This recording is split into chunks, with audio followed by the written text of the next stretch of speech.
నమస్తే. Welcome to our channel. నేను Priya Kaushik. So, నిన్న జనంలోకి జనసేన ఈవెంట్ చేశారు పుంగనూరులో. దాని గురించి ప్రస్తుతం డిస్కస్ చేద్దాం. మనతో పాటు సీనియర్ జర్నలిస్ట్ కిరణ్ పోల్దాస్ గారు ఉన్నారు. నమస్తే సార్. నమస్తే అండి. సార్, సో జనంలోకి జనసేన ఈ మీటింగ్ కండక్ట్ చేయడానికి గల రీజన్ ఏమై ఉంటుంది? అండ్ అక్కడ ఎస్పెషల్లీ చూసినట్టయితే గనుక నాగబాబు గారు కూడా కనిపించారు, ప్రజల్ని అడ్రెస్ చేశారు. And all of the sudden ఇలాంటి మీటింగ్స్ కండక్ట్ చేయడంలో కొంచెం డౌట్‌ఫుల్‌గా అనిపిస్తుంది. And at the same time దీని అర్థం ఏంటి అనేది కూడా తెలుసుకోవాలని ఉంది. బికాస్ ఇంతకు ముందు చూసినట్టయితే యూజువల్లీ కూడా మామూలుగా లైక్ బిఫోర్ ఎలక్షన్స్ ఇలాంటి మీటింగ్స్ కండక్ట్ చేయడం చూస్తూ ఉంటాం కదా! సో, ఇప్పుడు ఆల్ ఆఫ్ ది సడన్ ఇలాంటి మీటింగ్ పెట్టడానికి గల కారణం ఏంటి? యెస్. ప్రియాంక గారు. అంటే జనంలోకి జనసేన కార్యక్రమం స్పష్టంగా పార్టీ బలోపేతం చేసుకోవటానికి ఉద్దేశించిన మీటింగ్‌గా మనం చూడాలి. ఓకే. వాస్తవానికి మీరు చెప్పింది వాస్తవమే. ఏంటంటే ఎన్నికలు దగ్గర పడ్డము, లేకపోతే ఏదో ఒక ప్రత్యేక సందర్భాల్లో తప్ప పార్టీ ఇంత పెద్ద మీటింగ్‌లు పెట్టడం అనేది సహజంగా జరగదు. కానీ ఇంత పెద్ద మీటింగ్ పెట్టింది పార్టీ. అది కూడా వరుసగా ఇక పార్టీ మీటింగ్‌లు నిర్వహిస్తారు. ఇలాంటివి కేవలం పార్టీ అధికారంలోకి వచ్చి కేవలం 7 నెలలు మాత్రమే అయింది.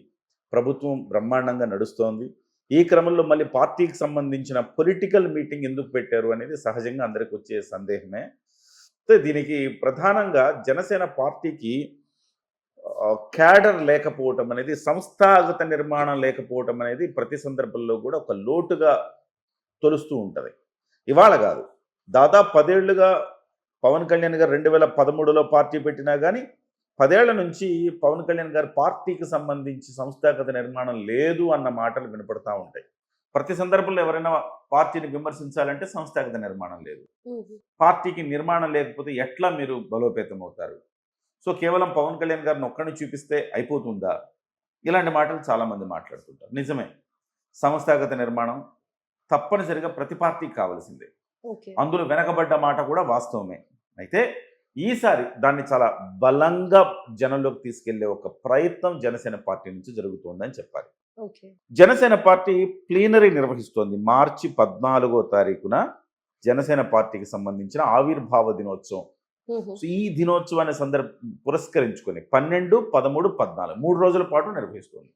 సహజంగా తెలుగుదేశం పార్టీ కూడా 2 రోజులు లేదా 3 రోజులు తమ పార్టీ ఆవిర్భావ దినోత్సవాలను జరుపుకుంటూ ఉంటుంది.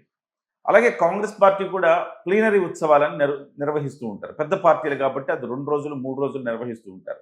బీజేపీ కూడా నిర్వహిస్తుంది. ఇవాళ మొట్టమొదటిసారి పవన్ కళ్యాణ్ గారు ఈ పార్టీ ఆవిర్భావ దినోత్సవానికి ప్లీనరీ అని నామకరణం చేశారు. 12, 13, 14. మరి 3 రోజుల పాటు ఏం జరుగుతాయి? 3 రోజుల పాటు జరగాలంటే పార్టీకి సంస్థాగత నిర్మాణమే లేదు. అలా ఉన్నప్పుడు 3 రోజుల పాటు ఏ కార్యక్రమాలు చేస్తారు అనేది ప్రధానంగా మనం ఆలోచించాలి. సో పార్టీని బలోపేతం చేసుకోవటం కోసమే ఈ 3 రోజులు నిర్వహించారు. అంటే ఏం జరుగుతుంది అంటారు? ఆ 3 రోజుల పాటు రకరకాల తీర్మానాలు చేస్తారు, రకరకాల విభాగాలు కూర్చుంటాయి, రకరకాల చర్చలు జరుపుతూ ఉంటాయి. సో బీసీ విభాగం అంటారు, ఓసీ విభాగం అంటారు, మహిళా విభాగం అంటారు, ఎస్సీ విభాగం అంటారు. ఇలాంటివన్నీ కూడా ఆ 3 రోజుల పాటు రకరకాల చర్చలు చేసి తీర్మానాలు చేసే ఒక కార్యక్రమం చేస్తారు. కొత్తగా బాధ్యతలు స్వీకరించిన వాళ్ళు కూడా ఆ రోజు నుంచి దాంట్లో నిమగ్నమవుతారు. అయితే ఈ ప్లీనరీకి కావలసిన స్టఫ్ అప్పటి నాటికి ముందుగా ఇది ఈ ప్రొసీడింగ్స్ అనమాట. అంటే ఈ 1.5 నెల రోజుల పాటు జనంలోకి జనసేన అని జనంలోకి వెళ్ళి చాలామందిని పార్టీలకు చేర్చుకునే కార్యక్రమం. ఒక్కొక్క నియోజకవర్గంలో బలమైన నాయకులు ఎవరు, ఆ బలమైన నాయకుల్ని పార్టీ ఆహ్వానిస్తుంది. లేదా వాళ్ళు ఎవరైతే రావాలని చాలా నియోజకవర్గాల నుంచి ఇవాళ కోకొల్లలుగా పార్టీలో చేరటానికి అనేక మంది సిద్ధంగా ఉన్నారు. కానీ పార్టీ ఇప్పటివరకు గేట్లు తీలా. అంటే ఇప్పటి వరకు అలా పార్టీ కోసం స్ట్రగుల్ అయిన వాళ్ళు కానీ, ఎంతో సాక్రిఫైస్ చేసిన వాళ్ళు కానీ చాలా మంది ఉన్నారు కదా! అలాంటి వాళ్ళని కూడా కన్సిడర్ చేస్తారా మరి? అంతా కూడా ఇప్పుడు ఏంటంటే, ఇప్పుడు కొన్ని జిల్లాల్లో కనీసం ఖాతా తెరవలేని పరిస్థితి జనసేన పార్టీ. కొన్ని జిల్లాల్లో సరైన నాయకత్వం లేని పరిస్థితి. ఇప్పుడు ఒంగోలు తీసుకోండి, మొన్నటి వరకు ఒంగోలుకి నాయకత్వం లేదు, నెల్లూరుకి నాయకత్వం లేదు. సరే ఏదైనా సీట్ ఇద్దామంటే ఎక్కడ బలమైన నాయకుడు కనబడట్లా కనుచూపు మేరలో. మరి ఎవరికి సీటు అడగాలి? పవన్ కళ్యాణ్ గారు కనీసం సీటు కూడా అడగడం మానేశాడు. కర్నూలులో పార్టీకి ప్రాతినిధ్యం లేదు, అనంతపురంలో ప్రాతినిధ్యం లేదు, కడపలో ప్రాతినిధ్యం లేదు, నెల్లూరులో ప్రాతినిధ్యం లేదు, ఒంగోలులో ప్రాతినిధ్యం లేదు, 5 జిల్లాల్లో ప్రాతినిధ్యమే లేదు. చిత్తూరు జిల్లాలో ఉంది, తర్వాత గుంటూరు జిల్లాలో ఉంది, కృష్ణా జిల్లాలో ఉంది. అట్లా తీసుకుని పోతే కొన్ని జిల్లాల్లో ఉంది. కొన్ని జిల్లాల్లో శ్రీకాకుళంలో ప్రాతినిధ్యం లేదు. అంటే బలమైన నాయకులు లేరు. రేపు పొద్దున 2029 కల్లా ఉమ్మడిగా కూటమి పోటీలోకి వెళ్ళొచ్చు. పోటీలోకి కూటమి వెళ్ళినా కానీ 21 సీట్లతో సరిపెట్టుకుంటామా? కాదు కదా. ఒక 50 సీట్లకి కనీసం జనసేన పార్టీ పోటీ చేయాలి కదా. అప్పుడే కదా జనసేన పార్టీ ఎదుగుతుంది. అలా కాకుండా మళ్ళీ 21 స్థానానికి పోటీ చేస్తే ఉపయోగం ఏముంది? సో కాబట్టి పార్టీని బలోపేతం చేసుకోవడం ద్వారా ఈ నియోజకవర్గం ఎస్పెషల్లీ వైసీపీ ఎక్కడైతే బలంగా ఉందో, వైసీపీ ఎమ్మెల్యేలు ఇప్పటివరకు ఉన్నారో అక్కడ కాన్సన్ట్రేట్ చేయబోతా ఉంది. ఓకే. సో తెలుగుదేశం పార్టీకి ఎలాగో రాష్ట్ర వ్యాప్తంగా క్యాడర్ ఉంది, నాయకులు ఉన్నారు. మరి వైసీపీ నుంచి చాలా మంది ఇవాళ వైసీపీ ఓడిపోయిన తర్వాత జగన్మోహన్ రెడ్డి ఏ రోజుకైనా జైలుకి వెళ్లాల్సిన వాడే కాబట్టి ఇవాళ ఆ పార్టీలో మనం ఉండడం అనేది సాధ్యమవుతుందా అని చాలా మంది డైలమాలో ఉన్నారు. వాళ్ళందరూ జనసేన పార్టీలోకి రావాలనుకుంటున్నారు. అలాంటి వాళ్ళని పార్టీలోకి ఆహ్వానించాలి కదా. ఆహ్వానించాలంటే ఒక కార్యక్రమం నిర్వహించాలి కదా. అలాంటి కార్యక్రమం ఇవాళ జనంలోకి జనసేన. అంటే ఇది అపోజిషన్ పార్టీ కోసమే చేస్తున్నారా, లేకపోతే రీసెంట్ గా మనకి Opposition కూటమి party. ప్రభుత్వాల గురించి కొంచెం డిస్కషన్స్ వస్తూ ఉన్నాయి కదా, అలాంటివి ఏమన్నా దృష్టిలో అట్లేం లేదు. పెట్టుకుని పార్టీ సహజంగా బలోపేతం కావాలి. పార్టీ సంస్థాగత నిర్మాణం చేసుకోవాలి. ఏ పార్టీ అయినా చేసుకోవాల్సిందే. ఇవాళ వరకు జనసేన పార్టీకి అది లేదు, అది లోటు. వాళ్ళు ఇప్పటి వరకు అడుగుతుంటే ఏం చెప్తూ వచ్చారు? అధికారంలోకి వచ్చిన తర్వాత మాత్రమే సంస్థాగత నిర్మాణం చేసుకోగలం, ఇప్పుడు చేసుకోలేము. ఎందుకు చేసుకోలేము అంటే 2 బలమైన పక్షాలు ఉన్నాయి. ఎవరినైనా ఒక గ్రామానికి అధ్యక్షుడిగానో లేకపోతే ఒక మండలానికి అధ్యక్షుడిగానే చేస్తే వెంటనే వాడి ఆర్థిక మూలాలను దెబ్బకొట్టుతాయి ఈ ప్రభుత్వాలు. అది వైసీపీ కావచ్చు, తెలుగుదేశం కావచ్చు. సో వాడి ఆర్థిక మూలాలను ఒక్కసారి దెబ్బ కొడితే వెంటనే ఇక అంటే జనసేన వల్ల వాళ్ళు లాస్ అవుతున్నాడు. సో ఒకళ్ళు జనసేన వల్ల ఒకళ్ళు లాస్ అవ్వద్దు అన్న ఉద్దేశంతో పవన్ కళ్యాణ్ గారు అదే సదుద్దేశంతో ఇవాళ వరకు పార్టీ నిర్మాణం చేపట్టాలి. అదే అధికారంలో ఉంటే ఖచ్చితంగా ఎవడు కదిలించేవాడు ఉండడు కదా. కనీసం ఒక 5 ఏళ్ల పాటు అధికారంలో ఉంటే బలోపేతం చేసుకోవచ్చు కదా నాయకత్వం. అందుకోసం ఇవాళ అధికారంలోకి వచ్చిన వెంటనే వాస్తవానికి ఇది ఇంకా లేట్ అయిందని చెప్పారు. 7 నెలలు అయింది. ఇప్పటి వరకు పవన్ కళ్యాణ్ గారు పార్టీకి సంబంధించి దృష్టి పెట్టలేదు. ఇప్పుడు దృష్టి పెట్టి నాగబాబు గారిని ప్రత్యేకంగా దానికోసం నియమించడం, నాగబాబు గారు జనంలోకి వెళ్ళటం, జనసేనని తీసుకెళ్లటం, తద్వారా నాయకుల్ని ఆహ్వానించడం, రెడీగా ఉన్న నాయకుల్ని చేర్చుకోవటం. సో రేపు పొద్దున ప్లీనరీ నాటికి 1.5 నెల తర్వాత ఇంపార్టెంట్ నియోజకవర్గాలు తిరుగుతారు.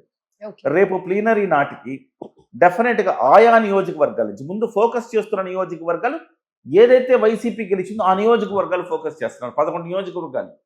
ఈ 11 నియోజకవర్గాల నుంచి నాయకత్వాన్ని తీసుకొస్తారు. రేపు పొద్దున 11 కూడా లేకుండా సింగిల్ డిజిట్కి పరిమితం చేసే ఒక ప్రయత్నం గట్టిగా జరుగుతుందని చెప్పాలి. సో జగన్మోహన్ రెడ్డికి వాళ్ళ 11 వచ్చాయి. సో తెలుగుదేశం పార్టీ ఉన్న నియోజకవర్గం వాళ్ళు బలోపేతం చేసుకుంటారు. బీజేపీ ఉన్నది బీజేపీ, జనసేన బలోపేతం చేసుకుంటుంది. ఈ 11 ఎవరు లాక్కుంటారనే దాని మీద ఉంటుంది కదా. ఈ 11 లాక్కుంటే అక్కడ జనంలోకి జనసేన పెడితే నాయకులు దొరుకుతారు. ఆ నాయకులను తీసుకొచ్చి రేపు పొద్దున పోటీలో నిలబెడతారు. సో అలానే అదొకటే అని కాదు, రాష్ట్ర వ్యాప్తంగా బలోపేతం చేసుకుని ప్రతి జిల్లాకు అధ్యక్షుడిని నియమించాలి. ఉన్నారు, చాలా జిల్లాలకు అధ్యక్షులు ఉన్నారు. ఆ అధ్యక్షుల తర్వాత బాడీస్ ఉంటాయి. ఆ బాడీస్ని నియమించుకోవాలి. మండలానికి అధ్యక్షుడు, గ్రామానికి అధ్యక్షుడు, ఇట్లా ప్రతి చోట ఒక క్యాడర్ నియమించుకోవాలి. ఆ నియమించుకునే ప్రక్రియ ప్లీనరీలో జరుగుతుంది. దానికి కావలసిన ముందస్తు కసరత్తు ఇప్పుడు జరుగుతుంది అనుకో. సార్, అయితే ఇక్కడ మరి నాగబాబు గారు లీడ్ చేస్తున్నారు కదా జనంలో జనసేన అనే కార్యక్రమాన్ని, దానికి రీజన్ ఏంటి? ఇప్పుడు నాగబాబు గారు నెంబర్ 2 అండి పార్టీలో. నాదెండ్ల మనోహర్ ఇప్పుడు పవన్ కళ్యాణ్ గారు నెంబర్ 1 అయితే నెంబర్ 2 లేయర్లు ఇద్దరున్నారు, నాదెండ్ల గారు, నాగబాబు గారు. సో నాదెండ్ల గారు మంత్రి పదవి నిర్వహించడంలో ప్రభుత్వ కార్యక్రమాల్లో బిజీగా ఉన్నారు. ఇకపోతే నాగబాబు గారు ఇవాళ కొంత ఫ్రీగానే ఉన్నారు. పార్టీ కార్యక్రమాలు ఆయన లీడ్ తీసుకోవాల్సిన పరిస్థితి ఇవాళ ఉంది కూడా. పవన్ కళ్యాణ్ గారు బిజీ, నాదెండ్ల గారు బిజీ, ఆ తర్వాత ఎవరు? నాగబాబు గారే కదా. సో నాగబాబు గారు ఈ పార్టీ దీనికి సంబంధించి ఈ కార్యక్రమాన్ని లీడ్ తీసుకొని ఈ 1.5 నెలలు విగ్రస్గా తిరిగి ఈ ప్లీనరీ నాటికి నాయకత్వాన్ని ఆయా నియోజకవర్గాలు, జిల్లాల్లో రెడీ చేసే బాధ్యత ఆయన తీసుకున్నారు. ప్రతి చోటకి వెళ్ళిన తర్వాత ఓన్లీ మనం సభ మాత్రమే చూస్తున్నాం. సభ వెనక కసరత్తు ఉంటుంది కొంత. ఎవరెవరు ఉన్నారు, ఈ నియోజకవర్గాలు ఎవరెవరు ఉన్నారు, ఆ పక్క నియోజకవర్గాలు ఎవరు ఉన్నారు, ఈ పార్లమెంట్ నియోజకవర్గాలు ఎవరెవరు ఉన్నారు, వాళ్ళు ఎవరెవరు మన పార్టీలోకి రాగలుగుతారు, ఎవరెవరిని మనం తీసుకునే అవకాశం ఉంది, ఇవన్నీ కూడా చర్చించి ఒక నివేదిక తయారు చేసి అధ్యక్షుల వారికి పవన్ కళ్యాణ్ గారు సమర్పిస్తారు.